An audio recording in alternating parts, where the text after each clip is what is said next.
Mis queridos hermanos, les saludo en esta mañana en el nombre del Señor y saludando a los que han podido llegar a pesar de que muchos están todavía un poquito resfriados. Saludamos también a aquellos que nos están viendo a través de las redes y que muchos de ellos están enfermos. Tenemos varios hermanos que se han reportado como enfermos y les saludamos también a aquellos que nos están viendo a la distancia. Y saludamos también a las visitas en esta mañana también, donde hemos venido a escuchar su palabra.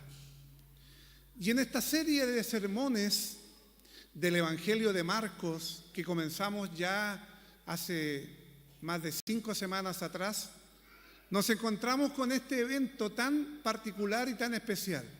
Solamente me quiero remitir a los versículos 13 al 17.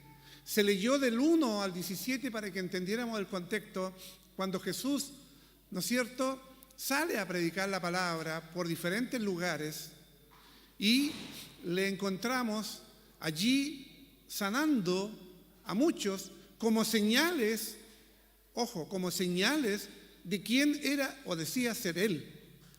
Pero también aquí encontramos a Jesús llamando. Y la idea central para que entendamos, yo sé que ahí los juveniles están tomando algunas notas de los sermones porque de esa manera también se concentran, no se distraen y el teléfono lo dejan de lado porque muchos, es un vicio el celular, como que tienen que estar mirándolo cada ciertos segundos y así van escribiendo y van anotando los detalles más importantes del sermón. Y la idea central de este sermón, hermanos, para que entendamos, es entender las características esenciales de un cristiano, que es vivir la misión de Jesús. Buscar y salvar a los perdidos. Esa es la misión principal que encontramos en su palabra. ¿Se han encontrado en alguna ocasión rompiendo las reglas de esta sociedad? ¿O han visto a alguien que pasa a llevar lo que... No, es que esto siempre se ha acostumbrado a hacer así. ¿Ha visto usted cuando de repente se pasan a llevar ciertas costumbres y tradiciones en todo ámbito, en el social, en lo político o en lo religioso? Si vemos a Jesús actuando en este instante, que me quiero, repito, remitir solamente a estos versículos y que quiero nuevamente leerlos, y lo voy a leer en una versión que se entiende como lenguaje actual. Y esta traducción dice: y después de esto, Jesús fue otra vez a la orilla del lago de Galilea. Mucha gente se reunió a su alrededor y él se puso a enseñarles. Luego, mientras caminaban, Jesús vio a Mateo, hijo de Alfeo, que estaba sentado en el lugar donde cobraba los impuestos para Roma. Jesús le dijo: sígueme. Mateo se levantó enseguida y le siguió. Más tarde, Jesús y sus discípulos estaban cenando en la casa de Mateo. Muchos de los que cobraban impuestos y otras personas de mala fama que ahora seguían a Jesús también fueron invitados a la cena. Cuando algunos maestros de la ley, que eran fariseos, vieron a Jesús comiendo con toda esa gente, le preguntaron a sus discípulos: ¿por qué su maestro come con cobradores de impuestos y con gentes de mala fama? Jesús los oyó y le contestó: Los que necesitan al médico son los enfermos, no los sanos. Y yo vine a invitar a los pecadores para que regresen a Dios, no a los que se creen buenos. Esta escena, queridos hermanos, es una escena que de una u otra forma rompe esquemas o pasa a llevar ciertas reglas sociales que si uno a simple vista aquí las lee, no va a encontrar nada extraño. Jesús no vino a encajar en una religión de la cual en ese tiempo los judíos habían establecido. Más bien él quería rescatar lo que se había perdido. El mismo apóstol Juan dice, a lo suyo vino a cumplir su tarea de redimirnos, de salvarnos. Y los suyos, los judíos, no lo recibieron. Hasta el día de hoy, los judíos no creen en Jesús. Se burlan, desprecian y creen que es un impostor. Pero más a todos los que le creyeron, más todos los que creyeron en él, y ahí nos incluye a nosotros, los que no pertenecíamos o no pertenecemos al pueblo de Israel. La iglesia es el nuevo Israel. Los creyentes, cuando Abraham vio a futuro los que irían a creer en el Mesías, estaba viendo la iglesia que de una u otra forma es la amada por el Señor. Pero cuando Jesús llegó a establecer su reino, la religión establecida sencillamente lo despreciaron, lo criticaron y constantemente le seguían para hostigarle, molestarle. Por eso Jesús no encajó en esta religión establecida.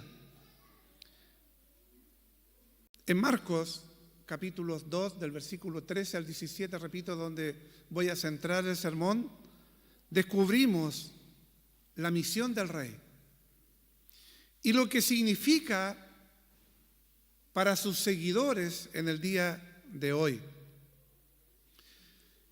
Y siempre me gusta, queridos hermanos, que cuando se esté predicando el sermón tengamos las Biblias abiertas y nosotros mismos seamos testigos y veamos y comprobemos que el predicador se está remitiendo a la palabra y no está usando los textos como para justificar ideas propias, sino que sencillamente está tomando el texto para luego darle una explicación teológica, una exégesis, y luego esto poderlo aplicar a nuestro vivir, a nuestros tiempos, lo que se llama contextualizarlo a nuestros tiempos. Cómo tomar un texto no solamente como un conocimiento intelectual, sino que cómo tomar el texto para luego ver de qué manera yo puedo aplicarlo en el día de hoy, en mis tiempos, en mi realidad. Y quiero que nos remitamos a los versículos 13 y 14 de Marcos 2. Dice que al pasar, refiriéndose a Jesús, vio a Leví, hijo de Alfeo. Aquí, cuando uno dice Leví, hijo de Alfeo, ¿quién será este Leví? No es el bebé que vamos a bautizar a final de mes acá, Dios mediante, sino que este es Mateo. ¿Y quién es Mateo? Un apóstol que el Señor llama. ¿Y quién además es Mateo? Quien escribió el Evangelio según San Mateo. Este es Leví, para que entendamos de quién estamos hablando. Y dice que cuando Jesús vio al pasar Jesús, al pasar caminando por un lugar, vio a Leví, hijo de Alfeo, donde éste estaba cobrando los impuestos, le dijo, sígueme. Y Leví, ¿qué es lo que hizo? Se levantó y lo siguió. Observemos, queridos hermanos, que Leví o Mateo era un cobrador de impuestos. Ustedes dirán, pero ¿qué es lo que es un cobrador de impuestos? Es como hoy día impuestos internos. Impuestos internos se encarga de recaudar y cobrar los impuestos y velar para que los impuestos, ¿no es cierto?, sean cobrados debidamente. Luego la tesorería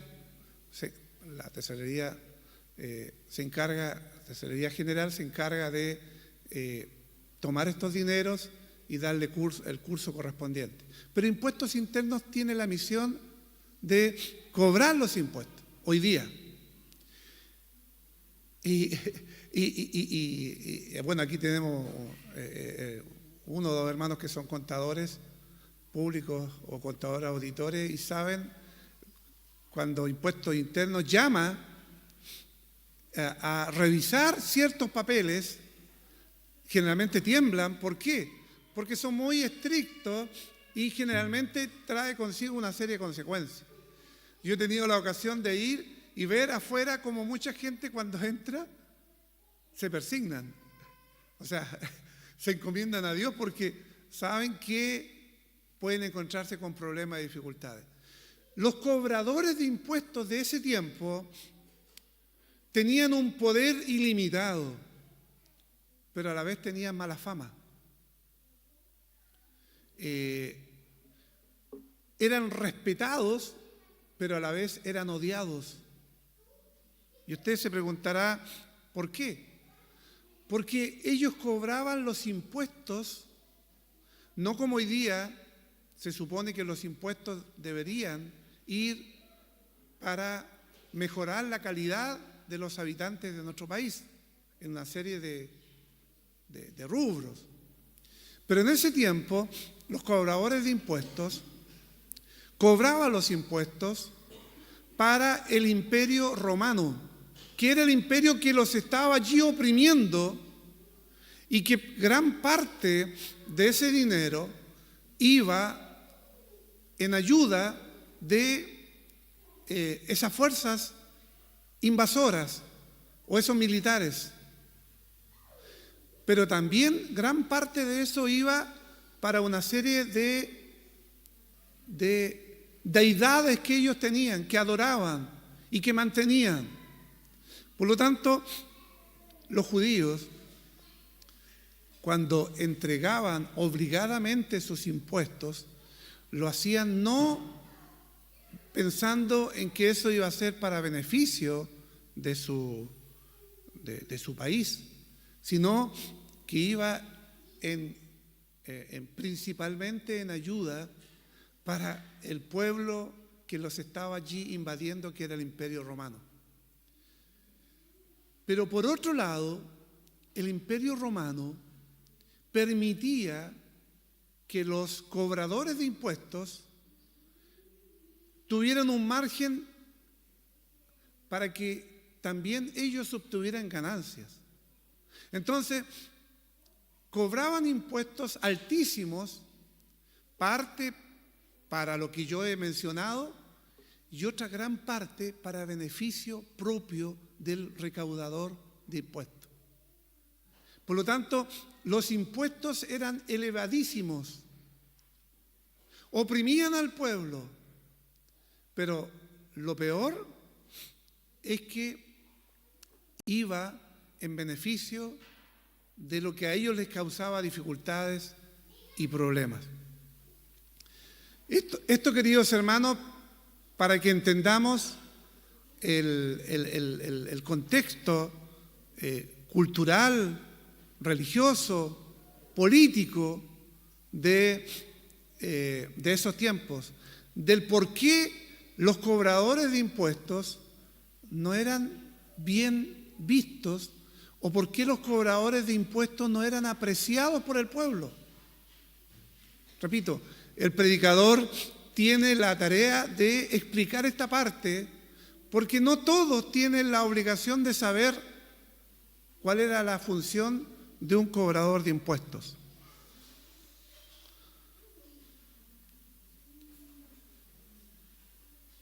Pero lo que más sorprendió, queridos hermanos, es que Jesús no llamó a un fariseo, Jesús no llamó a un líder religioso, sino que llamó a un marginado, a un despreciado, a un odiado, a una persona no querida, no apreciada por la sociedad, pero muy respetada.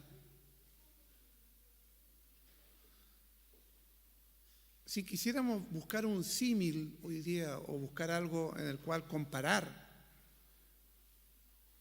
hay un abogado muy famoso, no voy a mencionar los nombres para no después ser llamado al tribunal, pero hay un abogado muy famoso aquí en Chile que fue apresado porque tenía vínculos políticos y otro tipo de vínculos, y se descubrió que en su teléfono tenía contactos con jueces, con fiscales, con políticos, etcétera, etcétera, etcétera.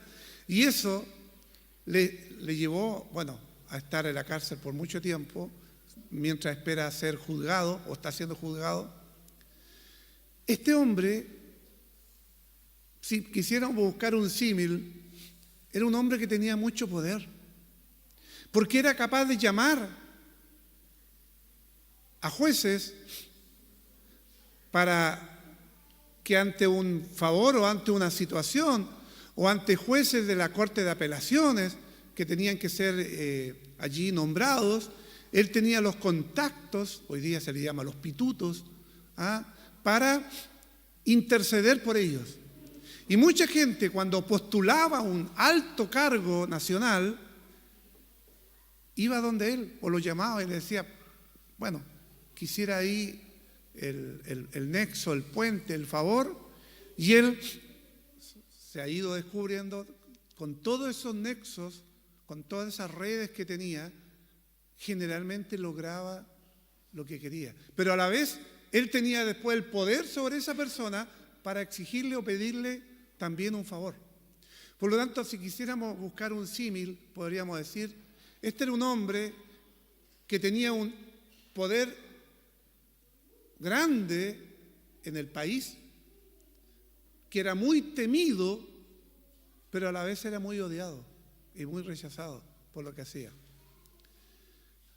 Mateo era de esas características. No era bien visto por la sociedad. Pero Jesús, cuando ve a este hombre, le llama. Repito, ¿qué era lo políticamente correcto? ¿Qué era lo religiosamente correcto que él debía haber hecho? Haber llamado a un fariseo, haber llamado a un saduceo, haber llamado a un religioso de esos tiempos para que le siguiera. Pero no lo hizo. Llamó a un marginado, llamó a un despreciado por la sociedad, pero de alto poder. Y queridos hermanos, si quisiéramos esto mirarlo hoy, con los ojos del ayer, pero a la vez con los ojos del día de hoy, Jesús sigue llamando hoy también, incluso a los que son rechazados, despreciados por la sociedad, a los que están heridos, a los que guardan odio a lo mejor en su corazón, a los que no son comprendidos por la sociedad, según su punto de vista, a los que sienten que no califican en este mundo. Jesús llama, y de hecho nos llamó a nosotros, porque nosotros, ¿quién éramos? Éramos los gentiles. Para los judíos, los gentiles era gente despreciada, gente a la que creían Dios no amaba o no consideraba. Y entonces cuando Jesús llama a Leví, cuando Jesús llama a Mateo y le dice, ven y sígueme, Jesús rompió todos los esquemas sociales, culturales. Pero ¿crees, querido hermano, que Jesús puede usarte a ti incluso con tus errores y heridas? ¿Crees, querido hermano, que Jesús también puede a ti llamarte tal como estás? Y esto muchas veces, dentro también de la cultura religiosa, creemos que no, hermano, tú tienes que estar preparado. No, si tú eres llamado por el Señor, tienes que esperar mucho tiempo para madurar, tienes mucho tiempo para prepararte. No puedes hablar de Jesús si no estás madurando o madurado y preparado, o maduro y preparado. Leví no necesitó de más tiempo. Lo vamos a ver luego. Y vemos a Jesús rompiendo nuevamente los esquemas, no solamente llamando a un hombre despreciado, a un hombre considerado pecador por lo que hacía, de cobrar impuestos, de oprimir al pueblo, de quedarse con gran parte de los impuestos, de enriquecerse a costa del pueblo o de su pueblo. No solamente rompió ese esquema, sino que también lo invita a comer a su casa. Y los versículos 15 y 16 dice, estando Jesús a la mesa en casa de Leví, muchos recaudadores de impuestos y pecadores se sentaron con él. O sea, Jesús estaba comiendo, entre comillas, con pecadores, con cobradores de impuestos, que en ese tiempo, desde el punto de vista social y desde el punto de vista religioso, sobre todo, no era bien visto, no era bien visto. O sea, él está comiendo con gente que no cree en Dios quizás, o que ni siquiera sigue los caminos establecidos por Dios. Eso no puede ser. Los maestros, los fariseos, sin lugar a dudas que aprovechaban cada instancia, cada momento donde Jesús muchas veces rompía esquemas, rompía barreras sociales o culturales o religiosas. Comer juntos en la cultura judía era un símbolo de amistad y aceptación. Hoy día también en nuestra cultura se da mucho, oye, mira, te invito a servirnos algo y conversar. Uno no lo hace con cualquiera. Con un desconocido uno no lo va a invitar a comer o a servirse algo, porque naturalmente no le conoce, o no hay una afinidad, o no hay una amistad, no hay una aceptación. Pero cuando uno invita a alguien a su casa o a algún otro lugar a comer, es porque yo estoy primero mostrando amistad hacia esa persona, pero también estoy aceptando que comparto lo que... Eso, ¿no? Él también está compartiendo lo mismo. Es compartir lo que uno cree, lo que uno siente, lo que a uno le parece bien. Mateo aprovechó esta instancia cuando Jesús le llamó y él dijo, voy a presentar a aquel que me ha llamado, porque parece solamente aparece una palabra, sígueme. Bueno, para Jesús es más que suficiente, porque Él tiene poder. Nosotros, naturalmente, que decirle a un inconverso, sígueme, o sigue a Jesús, puede parecer insuficiente. Tendríamos que discipularlo, hablarle, quién es Jesús, qué fue la obra que hizo, etcétera, etcétera. Necesitaríamos a lo mejor más tiempo. Jesús no necesitó más que decirle, sígueme. Porque cuando Jesús llama, no hay poder que se resista a lo que dentro de nuestra doctrina nosotros llamamos el llamamiento. Y dentro de ese llamamiento, el llamamiento es irresistible. O sea, cuando Jesús llama a alguien, no hay quien se le resista, no hay quien diga, no, yo no lo voy a hacer. Si alguien no está con Jesús es porque no ha sido llamado. Pero el que ha sido llamado no puede resistir a ese llamamiento que es eficaz. Por eso, cuando Mateo invita a Jesús, lo invita porque en primer lugar cree él necesario compartir esta verdad y presentar a aquel que le ha llamado, presentar a Jesús ante sus amistades.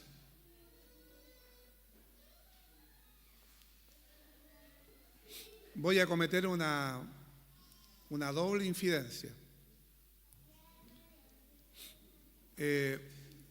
Con nuestro hermano Héctor y nuestra hermana Marcia, como matrimonio, hemos tenido muchas instancias de compartir. Por eso estoy cometiendo una infidencia. Y hemos tenido que él nos ha invitado, ¿no es cierto?, en reiteradas ocasiones a comer. Y tengo entendido que nosotros no hemos sido lo único, también ha habido otras personas. Pero ¿cuál es la finalidad? No solamente de ir a degustar su rica mano que tiene para preparar los alimentos, o preparar un asado, etcétera, etcétera. No solamente eso, sino que generalmente él dice, ¿sabe? Me va a visitar un matrimonio amigo que viene del norte o viene del sur, y le he estado hablando del Señor por mucho tiempo, y yo quiero que ahora nos juntemos y aprovechemos de hablarle del Señor. Y claro, naturalmente que degustamos todo lo que ellos generalmente preparan, algo bien rico, pero después dice, ahora toquemos este tema y hablamos de la palabra del Señor a esas personas que Él ha estado discipulando, hablando del Señor. O sea, en más de 3, 4, 5, 6 veces hemos tenido la ocasión de encontrarnos en esa situación, donde a sus hermanos, que muchos de ellos conocieron el Evangelio de chiquitito y ahora no le siguen, él también en cada uno de algunas instancias importantes invita a sus hermanos y familia y les habla del Señor o nos permite hablar del Señor. Entonces, cuando estaba preparando el sermón y leí que Mateo apenas conoció al Señor, no solamente él quiso guardar esta verdad, sino que la quiso compartir en la sociedad o con las personas con las cuales él vivía o trabajaba, les invitó nada más y nada menos que a comer a su casa. Repito, como una instancia de amistad, como una instancia de compañerismo, pero también como una instancia de aceptación de quién era Jesús, pero principalmente para que sus amigos, para que sus amistades también conocieran de Jesús. Ayer tuvimos otra instancia y una de las cosas que me llamó la atención y que otras personas, mis hermanos que estaban ahí también se dieron cuenta, de familia, que llegaron dos jugadores de Ñublense que eran paraguayos, con mi sobrino Lucas, que venía justamente, él fue llamado a la selección sub-20, entonces él llegó justamente a la casa con estas dos visitas y nuestros hermanos, ¿no es cierto?, al despedirse de ellos, tuvieron unos minutos para no solamente decirle gusto en conocerlo, hasta luego, sino que tuvieron unos minutos para hablar del Señor. Entonces, por eso son infidencias que estoy cometiendo yo acá, porque son cosas muchas veces que son personales, pero que de una u otra forma, queridos hermanos, indican que que lo que hizo Mateo no fue solamente un acto de ir comer por comer, sino que usar como excusa, pero para hablar del Señor. Y otra infidencia que creo que se lo he comentado más de alguna vez, de nuestros queridos amigos de Santiago, Manuel y Meli. Fuimos a su casa cuando vivían en el sector de la Florida y justo tocó un día jueves y dijo, este día nosotros tenemos invitados. Y él vivía en un pasaje en una de las casas de ese pasaje había una niña joven, muy joven, que tenía, 3, 4 niñitos chiquititos, y la niña era drogadicta. La mayor parte de las veces estaba drogada, la denunciaban, le quitaban los niños, y estaba en ese ir y venir. Era una situación lamentable, muy triste. Nuestros amigos que habían acordado que todos los días jueves en la tarde iban a invitar a esa mamá con sus niños a tomar once.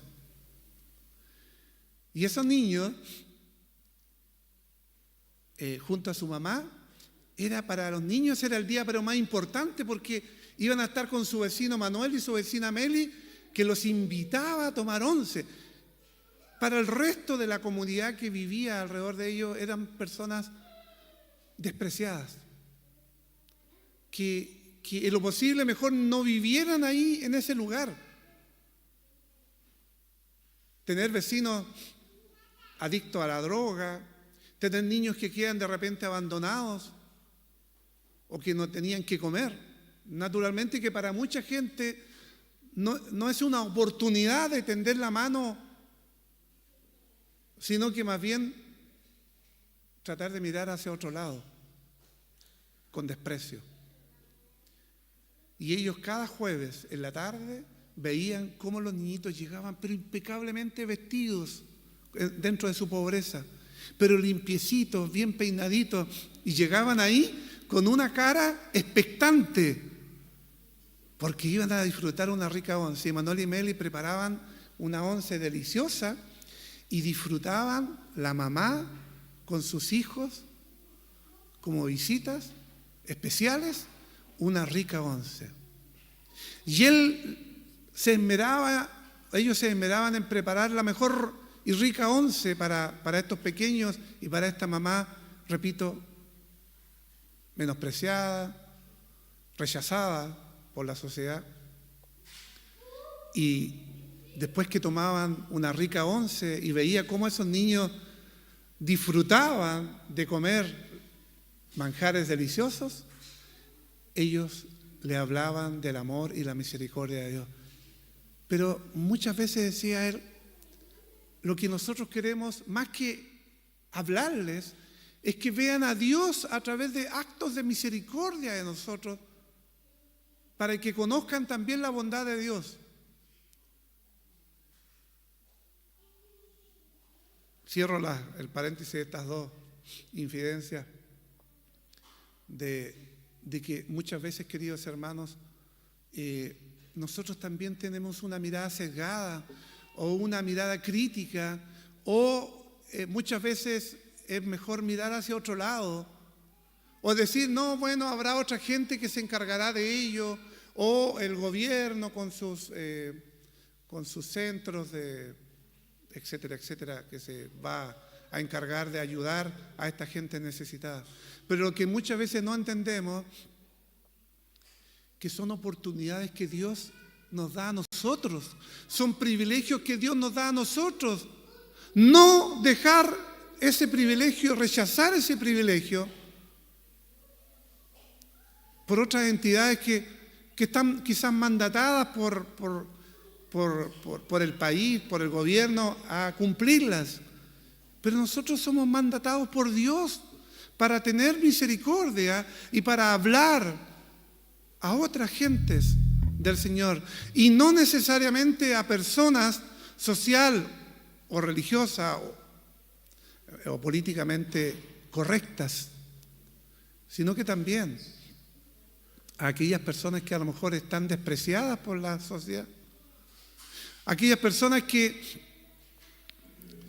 son odiadas, pero a la vez respetadas por el poder que éstas tienen. Por eso, queridos hermanos, comer juntos en la cultura judía era símbolo de amistad y aceptación. Jesús se acercó a estos, entre comillas, intocables y compartió con ellos, aunque fue terriblemente criticado, porque Él se junta con esta gente. Se da muchas veces en círculos evangélicos, queridos hermanos, en que se enseña, no, es que tú tienes que juntarte solamente con gente cristiana. No se te ocurra juntarte con gente que no sea creyente.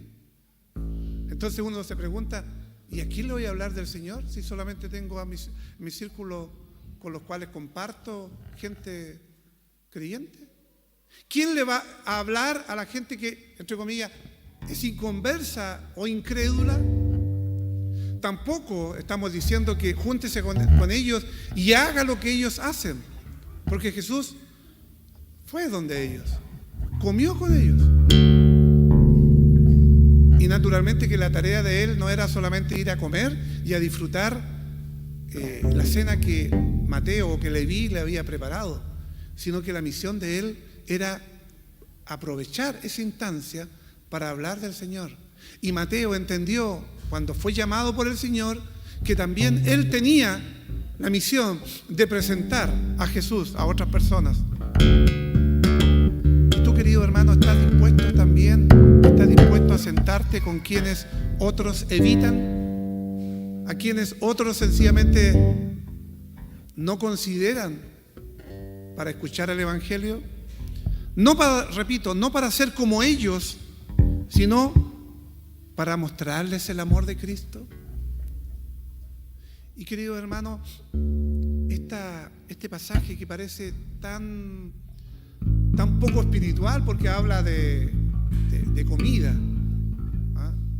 Y muchas veces creemos que el comer es poco espiritual, pero disfrutamos comiendo, y sobre todo las cosas que nos gustan, y disfrutamos comiendo con aquellas personas con las cuales tenemos amistad y cariño, pero también podemos usar esto como excusa, repito, para hablar a otros del amor y la misericordia del Señor. Y el tercer y último punto, queridos hermanos, vemos en el versículo 17 cómo el Rey sana a los enfermos. Y Jesús, ante la crítica de estos religiosos que se creían perfectos, que se creían que ellos no tenían ninguna necesidad de pedir perdón a Dios, porque eran hijos de Abraham, eran seguidores, eran descendientes del pueblo de Israel, creían que no necesitaban pedir perdón a Dios. Bueno, de hecho, la gran mayoría no creyó en Jesús y lo crucificaron como tal. ¿Qué es lo que hizo Jesús ante esa crítica del por qué Él comía y se juntaba con esta gente pecadora y mala? Jesús dijo, no son los sanos los que necesitan médico, sino los enfermos. No he venido a llamar justos, sino a pecadores. Mira, qué gran verdad. No son los sanos los que necesitan médico. Si estamos muy bien de salud, no estamos pensando en ir a ver al médico, aunque deberíamos, por un tema de prevención, quizá una vez al año hacernos algunos exámenes, y sobre todo cuando tenemos más de 25, tenemos que hacernos exámenes periódicamente. Pero cuando estamos sanos y no tenemos dolencias, naturalmente no pensamos en el médico. ¿Qué vamos a ir al médico? no necesitamos, estoy sano. ¿Ah? Y va a ser pérdida de tiempo, a lo mejor voy a gastar dinero, etcétera, etcétera. Pero cuando Jesús dice esto, está revelando la esencia de su misión: traer sanidad espiritual a los que reconocen su enfermedad. Pero cuando Él habla de reconocer su enfermedad, no se está refiriendo a una enfermedad física, sino que se está remitiendo a una enfermedad espiritual. Él está entendiendo que Jesús quiere que reconozcan su pecado. No, él usa ese dicho que era muy común en ese tiempo, naturalmente, que una persona sana no necesita ver médico, pero a lo que él estaba refiriéndose era que una persona que sus pecados han sido perdonados no necesita que se le vuelva a perdonar sus pecados. Pero sobre todo, él veía en los fariseos, en estos religiosos, no veían su propia necesidad. Ellos nunca reconocieron que eran pecadores. El mismo Nicodemo, que era un fariseo, esa noche fue a Jesús, y fue de noche. ¿Y por qué fue de noche? Probablemente para que no le vieran que él, un religioso, un maestro de la ley, fuera donde Jesús, que no era bien visto y considerado por los fariseos. Y entendió Nicodemo después que realmente él, aun cuando era un religioso muy respetado, aun cuando era un maestro muy considerado en la palabra de Dios, no había nacido de nuevo. No había nacido de nuevo. No había reconocido a Cristo como su Señor y Salvador. O sea, no había visto su necesidad de salvación hasta cuando Jesús se la hace ver. Y él entiende que debe nacer de nuevo. Cuando los fariseos critican a Jesús por qué él se estaba juntando con esa gente mala y pecadora, ellos no entendían que Jesús vino a predicar a los enfermos, a los que tenían que reconocer su falta y su pecado. Los fariseos no veían su propia necesidad. Queridos hermanos, ser cristiano no es creerse sano, sino reconocer que necesitamos al médico cada día. Siempre hemos dicho, ¿qué es nuestra iglesia? Nuestra iglesia es un hospital. ¿Qué somos nosotros? Los enfermos que estamos siendo tratados por nuestro médico celestial en este hospital y que necesitamos diariamente de nuestro Señor. Los fariseos nunca vieron esa necesidad. Nunca entendieron que eran pecadores y que necesitaban el perdón del Señor. Nosotros lo entendimos no porque fuéramos intelectualmente mejores que los demás, sino porque Dios nos llamó a través de Jesús, igual que Leví o Mateo, y no pudimos rechazarle, porque Jesús tiene poder, no solamente para perdonar nuestros pecados, sino para estar a nuestro lado continuamente. Por lo tanto, ¿eres un cristiano que no ve tu necesidad de estar constantemente pidiendo perdón? En el discipulado estábamos viendo que existe un momento determinado en nuestra vida cuando creemos en Jesús, cuando Él viene a nuestra vida y creemos y nos arrepentimos de nuestros pecados y le pedimos perdón al Señor.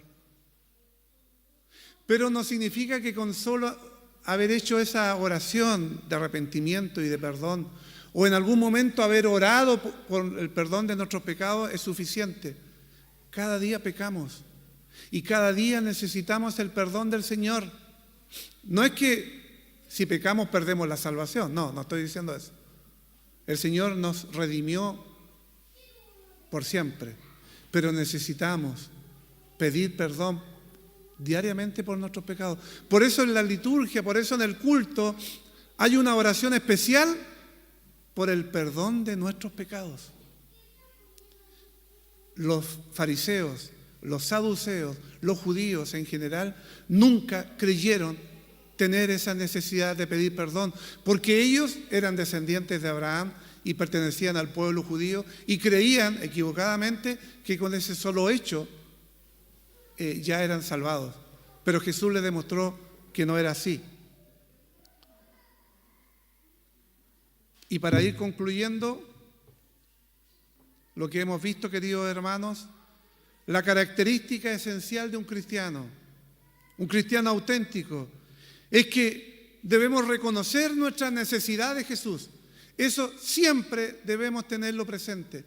Siempre debemos reconocer que necesitamos de Jesús permanentemente. Segundo, responder al llamado de seguirle. ¿Hay alguien aquí en esta mañana presencial o a través de las redes que al escuchar esta su palabra ve la necesidad de creer y seguir a Jesús? Si ve esa necesidad, arrepiéntase, crea en Jesucristo como su Señor y Salvador. Pero vive los creyentes que ya hemos hecho esa confesión de nuestros pecados y hemos creído en Jesús, querido hermano, vive intencionalmente para alcanzar a otros con el Evangelio. Y digo, vive intencionalmente, no providencialmente u ocasionalmente. ¿Qué trato de decir con eso? Queridos hermanos, aprovechamos cada instancia o genero instancias para que otros escuchen el Evangelio, o espero que alguien me diga, como el carcelero de Filipo, ¿qué debo hacer para ser salvo? Estoy esperando que me digan eso. Entonces ahora voy a hablar del Señor. No, va a ser muy difícil, no digo imposible, que alguien se acerque a nosotros y nos diga, ¿sabe? Yo quiero que usted me hable de Jesús porque yo quiero creer en Jesús. Lo más probable es que nos vamos a encontrar con gente que va a vivir apáticamente una vida, y pensar en una vida religiosa le va a traer apatía, no le va a atraer mayormente. Pero cuando hablamos que nosotros debemos vivir intencionalmente para alcanzar a otros con el Evangelio, va a significar que debemos buscar instancias para hablar del Señor a otros. Si usted va en un bus y al lado hay una persona, ¿acaso no es esa una buena oportunidad para hablar del Señor? Si usted se encuentra con alguien en una fila que está esperando, no sé, un trámite, ¿acaso si se comienza a conversar con alguien, quizás no es una buena oportunidad para hablar ahí del Señor? Si una vecina, un vecino, un compañero de trabajo, un compañero de colegio, de instituto, de universidad, empieza a contar que tiene problemas y que tiene dificultades, ¿acaso esa no es una instancia y una oportunidad para hablar del Señor? ¿Acaso usted no puede preparar un día una once e invitar a alguien intencionadamente para ir a tomar once con usted, pero para aprovechar de hablarle del Señor? Mateo así lo hizo. Hoy Jesús sigue llamando a los Leví, a los Mateo, que se sienten a lo mejor demasiado postergados, heridos, rezagados, olvidados por este mundo. A los discípulos, a los creyentes, que han olvidado que su misión no es la comodidad, sino las personas. Queridos hermanos, vivir cristianamente no significa venir el día domingo, sentarnos, escuchar un sermón e irnos para la casa y decir, no, ya con esto cumplí mi misión como cristiano. Es una tarea muy importante.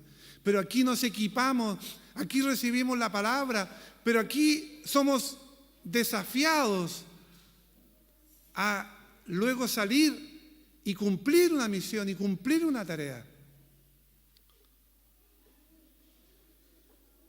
A los discípulos, queridos hermanos, se les ha olvidado que es esa nuestra misión.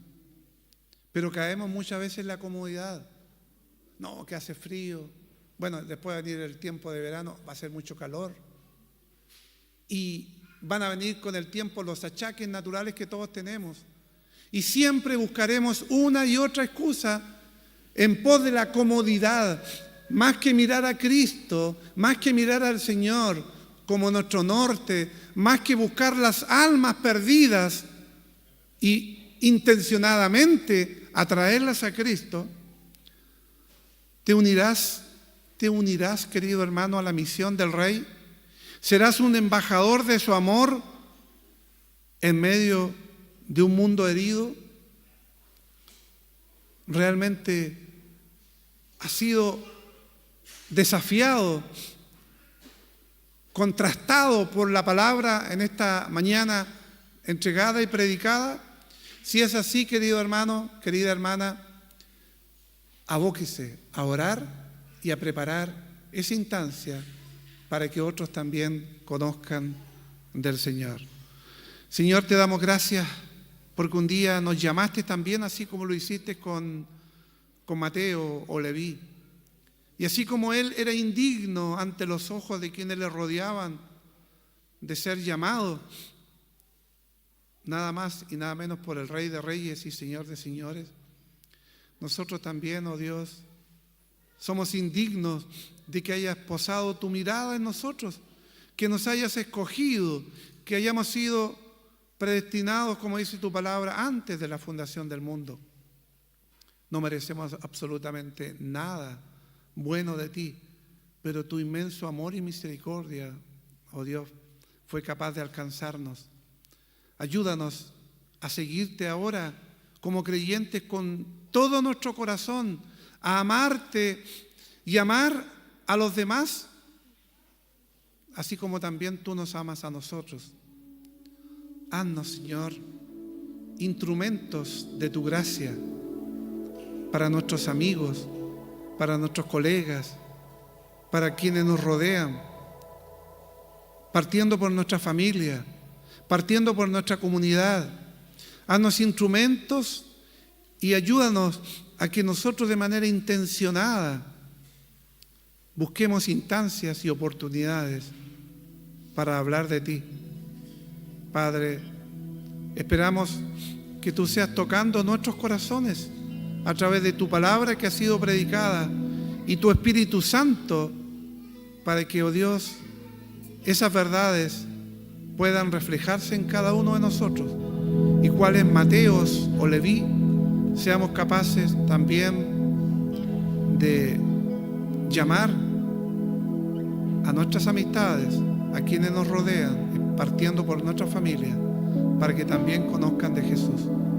Danos tu gracia, danos tu sabiduría y danos valor para poder hacerlo. Oramos y solicitamos todo esto en el nombre precioso de Jesús. Amén.